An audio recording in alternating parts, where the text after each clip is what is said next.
Welcome to the White House and congratulations to the world champion Dallas Mavericks. Obviously, we got some Texas people here.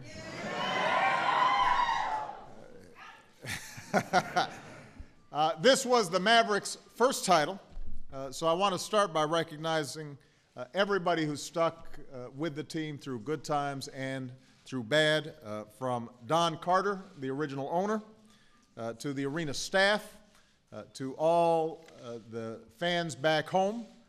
We've got some members of Congress who've waited a long time for this, as well as my trade representative, Ron Kirk, who happens to be a former mayor of Dallas.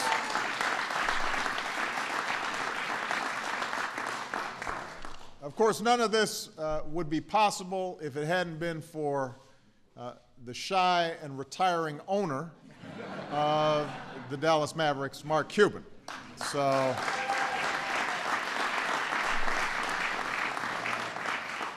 not only did Mark help put together an outstanding group of players and coaches, he was also responsible for making this event happen today. And so we are thrilled to have you guys here. It turns out that because of the lockout, Dallas wasn't scheduled to play in Washington this season. That did not sit well with Mark. He knew this team had worked hard. He wanted them to get all the perks of a world championship, including a visit to the White House. It is tough to say no to Mark Cuban, and so they made a separate trip, and here we are. And I'm glad it worked out, because this is a special group. Last season, they called themselves the Bad News Bears because from the very beginning, nobody gave them much of a chance. People said that Jason Kidd was too old, and I will say that this is the first time I've been with some world champions who are my contemporaries.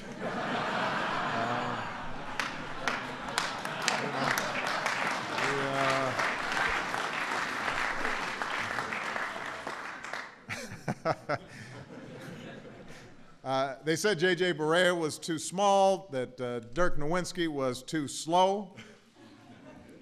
They did say that, Dirk. I'm sorry. That's what they said. They said you had a great jump shot, but they said Deshaun Stevenson was too crazy. They said the Jet, was terrific, but they weren't sure whether that tattoo was such a good idea.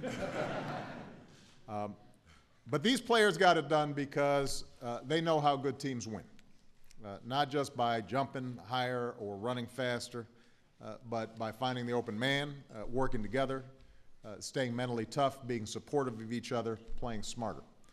And that's how the Mavericks took down some of the league's best teams, including the Miami Heat, who got a little bit of attention last year. This was especially sweet for Dirk and Jason, who were around the first time that the Mavericks and the Heat met in the finals and lost 5 years ago. In fact, the Mavericks played, before the Mavericks played a single game last season, when Jason got his tattoo, he said, when you do something as crazy as I did, you've got to back it up. And he did, by the way, score 27 points to help win the deciding Game 6. So,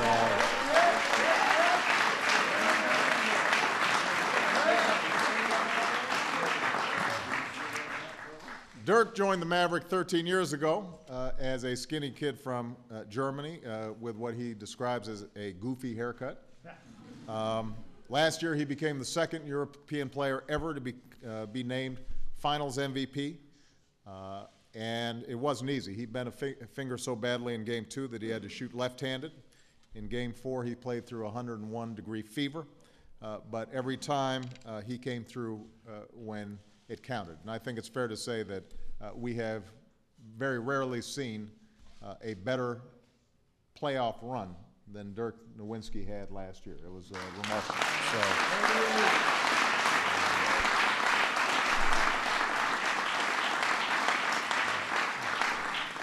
So clearly Dirk is a tough guy, although the most painful thing may have been his rendition of "We Are the Champions" during the victory celebration. That was. You said you worked on that? Seriously? Okay. Now, none of these players would have gotten so far without the rest of the folks on this stage. Obviously, Jason Kidd now has the second most assists and third most steals in NBA history.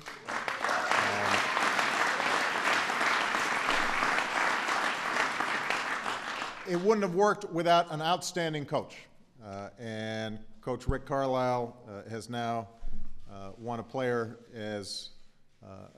title as a player with Larry Bird in the 80s, has a title as a coach, and then he just informed me that he had also won, what was it, the Pantoons?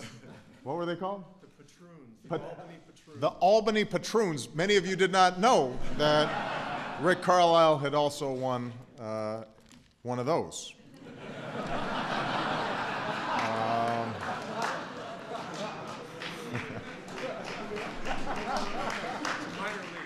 It's a minor league team. So these players and coaches will always share a bond that comes with being the best. And it's a bond they share with the Dallas community, where they do everything from setting up scholarships to helping military families get back on their feet.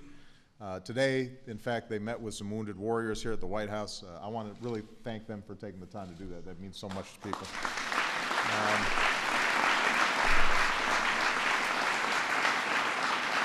So this team really does have a heart that's the size of Texas. This was a remarkable run, a great victory, a great vindication for all the effort Mark Cuban put into building this team, and for longtime players like Dirk Nowitzki and long-suffering fans like all of you. And so I just want to give a heartfelt congratulations to all of you. I told them that it's too bad that next year it'll be the Chicago Bulls here, but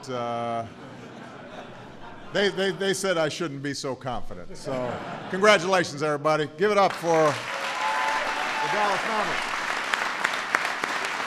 And, Dirk, you got something for me? Come on. All right. That's it. That's what I'm talking about. That's it. I heard you're a big fan. Thank you so well.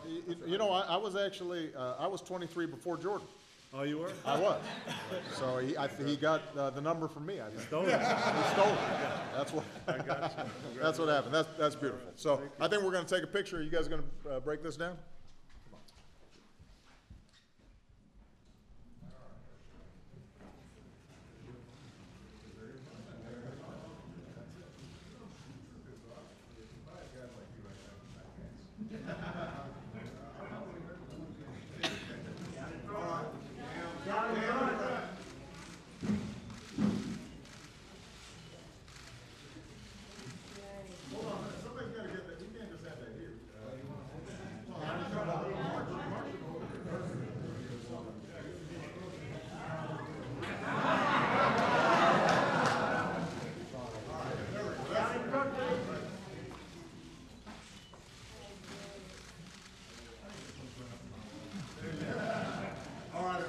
Congratulations.